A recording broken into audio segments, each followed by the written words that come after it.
बरोबर. निवडणुकीमुळे तिकिटांचे दर सुद्धा वाढलेले आहेत, हा एक मुद्दा याच्यामधला. आता तुम्ही सगळेजण इथं भेटलात, आयुक्तांना अर्ज केलेला आहे, निवेदन दिलेलं आहे.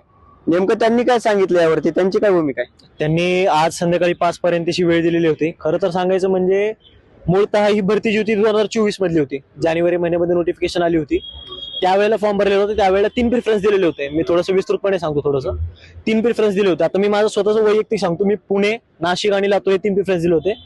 पण मला प्रिफरन्स ते देऊन सुद्धा मला सेंटर आलेलं आहे छत्रपती संभाजीनगरचं.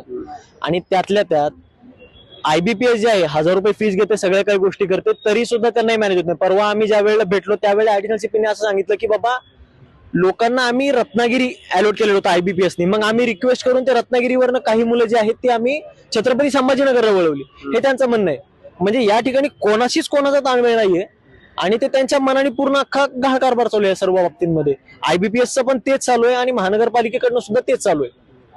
तर आमचं हेच म्हणणं आहे की बाबा जे काही गोष्टी होत आहेत ते एक क्लॅरिटी असणं गरजेचं आहे या गोष्टींमध्ये, की बाबा तुम्ही प्रिफरन्स जर तुम्ही घेताय, एक तर तुम्ही प्रिफरन्स घेऊच नका, आणि जर तुम्ही घेताय तर फर्स्ट, सेकंड, थर्ड ह्या तिन्हीपैकी कुठला तरी एकदा. म्हणजे माणूस स्वतःहून जेव्हा प्रिफरन्स होतो तो कशामुळे देतो की बाबा मला सोयीस्कर आहे, मला या ठिकाणची थोडीफार माहिती आहे, मला जाता येईल, या गोष्टीमुळे माणूस प्रिफरन्स देतो. पण तुम्ही त्या सर्व गोष्टी सोडताय तुमच्या मनाने अलॉटमेंट करताय तर हे चुकीचं आहे, हे आमचं म्हणणं आहे. आणि त्या हिशोबाने आता जर बघायला गेलं तर 2 तारखेला ज्या निवडणूक आहेत, आता काही पोरं जे आहेत जे काही UPSC वगैरे त्यांचा 30 तारखेला सुद्धा पेपर आहे. तर त्या पोरांनी तो पेपरही द्यायचा आहे, त्यानंतर त्यांना ट्रॅव्हल करायचंय, दुसऱ्या दिवशी 1 तारखेला परत पेपर द्यायचा आहे, परत त्या ठिकाणावरनं ट्रॅव्हल करायचंय, परत त्यांच्या गावी जायचंय. त्यात मग त्यांना तिकीट्स भेटतील नाही भेटतील तो दुसरा प्रश्न राहिला, पण त्यांना परत तिथून ट्रॅव्हल करून परत आपल्या गावी जायचं, परत इलेक्शन आहे त्यामुळे वोटिंग करायचं. तर मानसिक तणाव किती होणार आहे माणसाला. म्हणजे त्यांनी हा पेपर पण द्या, ट्रॅव्हल करा, दुसरा पेपर द्या, ट्रॅव्हल करा, परत गावी जावा, त्या ठिकाणावर मतदान करा. तर हे पूर्ण प्रवासामध्ये मानसिक तणाव किती होईल माणसाला.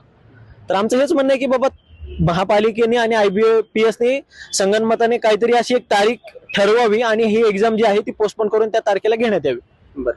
1 तारखेला खरं तर ही एक्झाम होणार आहे, अजून तरी याबाबत होणार आहे अशीच प्रक्रिया सुरू आहे. यांची मागणी आहे की ही 1 तारखेची एक्झाम पुढे ढकलण्यात यावी. प्रमुख 2 कारणे यांनी सांगितले की 30 तारखेला एक एक्झाम आहे ज्यामध्ये हेच विद्यार्थी सहभागी असणार आहेत, हेच विद्यार्थी ती एक्झाम देणार आहेत.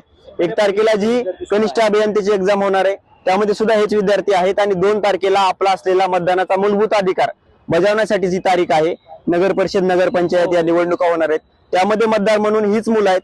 यांची जी आहे ती यामध्ये तारंबळ उडणार अशा प्रकारची सध्या परिस्थिती आहे.